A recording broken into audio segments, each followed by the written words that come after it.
गोंदिया जिल्ह्याच्या देवरी तालुक्यातील Chichgad police station अंतर्गत येणाऱ्या गोटनपार गावात 19 एप्रिलला एका लग्न समारंभात आलेल्या 12 वर्षीय मुलीला लग्न मंडपापासून हुसकावून नेत चिमुकलीवर अत्याचार करून तिची निर्घृण हत्या केली। या घटनेला 6 दिवस उलटून देखील अद्यापपर्यंत आरोपी पोलिसांच्या हाती लागले नसल्याने आरोपींना तत्काळ अटक करून सदर प्रकरण फास्टॅग कोर्टात चालवून पीडित कुटुंबाला न्याय मिळवून देण्यात यावा या मागणीला घेऊन आदिवासी संघटना तसेच इतर लोकांनी गोंदिया शहराच्या डॉक्टर बाबासाहेब आंबेडकर चौकातून कॅन्डल मार्च काढून शहरात भ्रमंती करत आरोपींना अटक करण्याची मागणी केली आहे।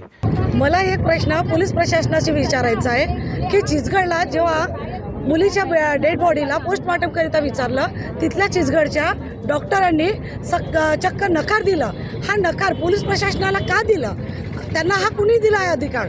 डॉक्टरांनी जर तिथं चिचगडच्या डॉक्टरांनी जर म्हटलं असतं तर तिथंही पोस्टमॉर्टम झालं असतं, पण तिथं पोस्टमॉर्टम झालेलं नाही। तर हा कुठंतरी प्रकार मला चुकीचा वाटत आहे। परत त्या आपल्या डेड बॉडीजवळ सर्व प्रकारचे पुरावे होते, आरोपींचे निशाण होते, आरोपींचे कपडे होते, तिथं तो जो त्या मुलीला ज्या दगडाने ठेचून काढलं तो दगडसुद्धा होतं।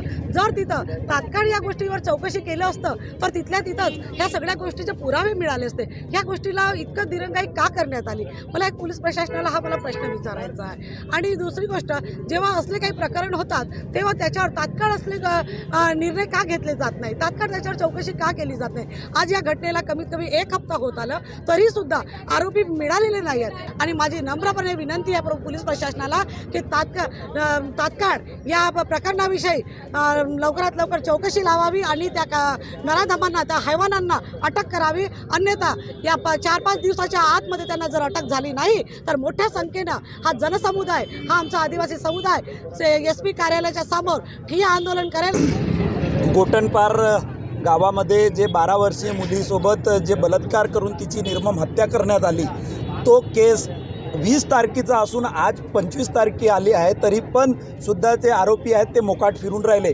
आणि प्रशासन हातावर हात धरून बसलेलं आहे। कारण कसं आहे की गोंदियामध्ये मागच्या वेळेसही एक निर्भया केस झाला, त्याच्यात पूर्ण महाराष्ट्र लेवलचे अधिकारी आले तरीसुद्धा त्याच्यात आरोपी पकडले गेले नाही।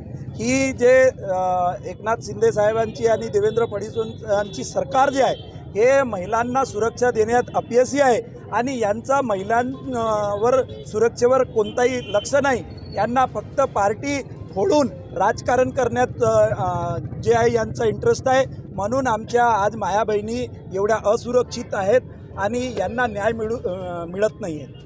यानंतर कारवाई आरोपी नाही मिळाले यानंतर काय राहणार? आम्ही खूप मोठं आंदोलन करणार आहे, कारण की वारंवार गोंदिया जिल्ह्यामध्ये आमच्या बहुजनांवर असा अन्याय अत्याचार होत चाललेला आहे। आम्ही हातावर हात धरून बसणार नाही। आम्ही 2 दिवसाचा अल्टिमेटम दिलेला आहे। 2 दिवसात जर आरोपी सापडले नाही तर आम्ही एक मोठा जन आंदोलन गोंदिया कलेक्टर ऑफिसवर करणार आहोत। काय आहे, प्रशासनाला या गोष्टीबद्दल काही माहिती नाही आहे। माहिती असून सुद्धा ते नुसतं लपवण्याचं कारण करत आहे। आता 2 दिवसा अगोदर गोलू तिवारी यांचा मर्डर झालेला आहे, तर लगेच 2 दिवसानंतर ॲक्शन घेऊन त्यांच्या आरोपीला पकडण्यात आलं। मग आमच्या मुलीला तर 1 हप्ता झाला आहे मरून। तर मग प्रशासन काय करतोय? पोलीस काय जागा आहे की झोपलेला आहे की काय झोपेचं शोंग घेत आहे की काय करत आहे? आणि माझं गव्हर्नमेंटला एकच म्हणणं आहे की मुलींनी, बायांनी राहायचं की नाही राहायचं, कारण की कुठेच त्या सेफ नाही आहे, आणि स्पेशली आदिवासीच्या मुली।